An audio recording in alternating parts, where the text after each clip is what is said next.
इस चैप्टर की शुरुआत में हम एल्डर और डैन को एक साथ देखते हैं, जहाँ पर एल्डर कहता है, सायु क्या तुम जानते हो हेवनली आर्टिलरी जनरल बनने का मतलब क्या होता है? इसका मतलब होता है कि तुम्हें कई सारे लोगों की लाशों पर अपने कदमों के साथ चलना होगा। और मैं तुम्हें बता दूं, हेवनली आर्टिलरी जनरल के फोर्स को दुनिया में सबसे शक्तिशाली फोर्स माना जाता है। इसीलिए रूथलेस हेवन कभी भी फियरलेस फोर्स को नहीं भेजेगा। जब असाधारण शक्ति का जन्म हुआ है तो हेवन उसे कंट्रोल में रखने के लिए कंपेरेबल पावर को नीचे भेजेगा। पिछले हजारों सालों के दौरान कई वार हुए हैं, जिसे ब्लडी पाथ कहा गया है। वह रास्ता जिसे बनने में हजारों लोगों की जिंदगियां लगी है। इसी कारण से हेवनली आर्टिलरी जनरल का डेस्टिनेशन यही है। जिसे सुन डैन पूछता है, यदि यह वास्तव में हेवनली आर्टिलरी जनरल का डेस्टिनेशन है तो आपने इसे पूरे समय उस डर को कैसे सहा है? जिसे सुन एल्डर कहता है, मैं बस मुस्कुराता हूँ। मैं अपनी स्माइल से अपने डर को छुपा देता हूँ। लेकिन सायु, तुम इससे अवॉइड करने की कोशिश मत करना, जैसे कि मैंने किया है। इतना बोलने के बाद हम वापस प्रेजेंट में आते हैं, जहाँ पर वही बंदा अपने हेल्थ इनॉर्मस एक्सप्लोजन टेक्निक का यूज करने वाला होता है। डैन उसे देखते हुए कहता है, यह सेल्फ एक्सप्लोजन टेक्निक जिसे टैबू माना जाता था, एविल टेक्निक के बीच भी इस टेक्निक को मास्टर करने के लिए किसी को एक्सप्लोजन पदार्थ निगलने की आवश्यकता होती है, जिसे कम उम्र से ही दिया जाता है। जबकि सेम टाइम पर हेल इनॉर्मस एक्सप्लोजन टेक्निक के कोड काफी ही ज्यादा तेजी से एब्जॉर्ब करने लगेगा। बोन मैरो को,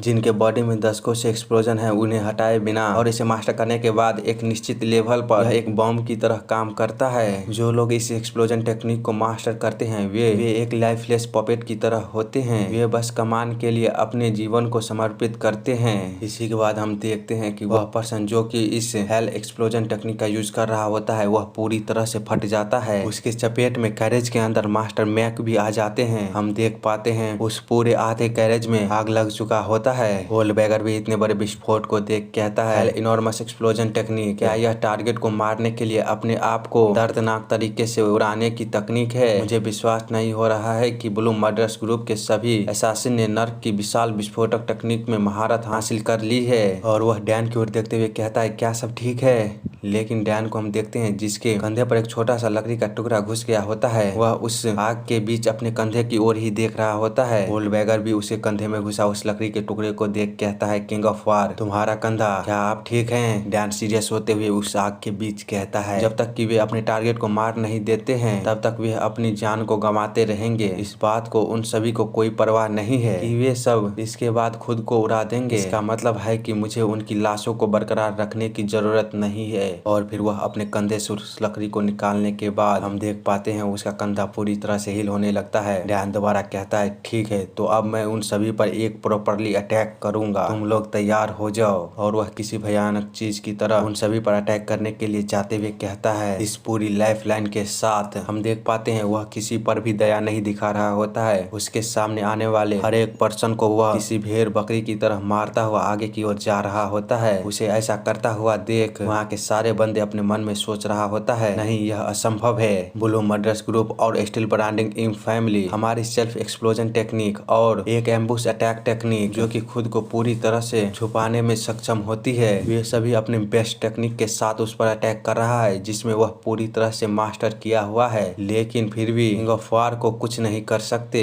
ये सारी बातें वहीं दूर किसी पेड़ के डाली पर खड़ा वह आयरन मार्शल एसोसिएशन का बंदा और साथ ही ब्रांडिंग स्टील फैमिली की वह बंदी सोच रही होती है। वह दोबारा कहते हैं, मैं ग्रेट माउंटेन का आदमी हूँ जिसने हमेशा माना है कि कुछ भी दुनिया में डरावनी नहीं होती है, लेकिन मेरे पास उस किंग ऑफ वार के सामने खड़े होने का विश्वास नहीं है। वह एकमात्र नाम जो उस पर्सन को रिप्रेजेंट कर सकता है जो निराशा की एक विशाल दीवार की तरह दो ग्रुपों के सामने खड़ा है। उस जगह पर ऐसे ही हम देख पाते हैं काफी बड़ी बड़ी भयानक विस्फोटें हो रही होती है। वह पर्सन दोबारा कहता है, वह नाम केवल एक ही है, किंग ऑफ वार। केवल वे दो शब्द ही है जो उसका पूरी तरह से वर्णन कर सकता है। जबकि उसमें डैन को देखते हैं जो उसी रस्सी को जिसके बारे में होलबैगर और वो पहले बात कर रहा होता है, उसी रोप को यूज करते हुए डैन वहाँ के कई सारे बंदे को काफी ही खतरनाक तरीके से मार रहा होता है। वह मार्शल एसोसिएशन से आए हुए बंदा डैन को ऐसा करता हुआ देख उसकी ओर देखते हुए काफी ही घबराते हुए कहता है, शायद हमने सबसे खराब दुश्मन से पंगा ले लिया है जिसके साथ हमें कभी पंगा नहीं लेना चाहिए था। क्या हम इस आदमी को रोक भी पाएंगे। जिसे सुन वह बंदी कहती है, तुमको चिंता करने की जरूरत नहीं है। वह ग्रेट माउंटेन का आदमी मास्टर कांग, क्या तुम जानते हो कि गांगो के नए सितारे लंबे समय तक जिंदा क्यों नहीं रह सकते? जिसे सुन वह बंदा कहता है, तुम्हारे बोलने का मतलब क्या है? वह बताती है, गांगो में हर बार एक नया सितारा दिखाई देने पर हर कोई खुशी से झूम उठता है। इसका कारण सरल है, मैं तुमको बता दूं, यह इसलिए था क्योंकि नए सितारे ने एक अननोन मार्शल आर्ट का उपयोग करते हुए मौजूदा शक्तिशाली लोगों को हरा दिया। उसी सेंस में यह समझ में आता है कि हर कोई एक अननोन काफी पावरफुल मार्शल आर्ट को रखने वाला पर्सन उसकी उपस्थिति पर खुशी से चिल्ला रहा था, जिसने मौजूदा मार्शल आर्ट को पूरी तरह से तोड़ दिया। एक अननोन मार्शल आर्ट, यह सुनने में अच्छा लग सकता है, लेकिन नए सितारे के मार्शल आर्ट के अननोन होने का कारण यह है कि क्योंकि वे मौजूदा पावरफुल लोगों के साथ नहीं फाइट किया है, इसीलिए अंत में वे केवल ऐसे लोग ही हैं जिनके पास वार के लिए कोई भी एक्सपीरियंस नहीं है। किंग ऑफ वार निश्चित रूप से पावरफुल है, जिसके कारण म्योंग फैमिली का खात्मा हो गया, ब्लैक मर्चेंट हार गया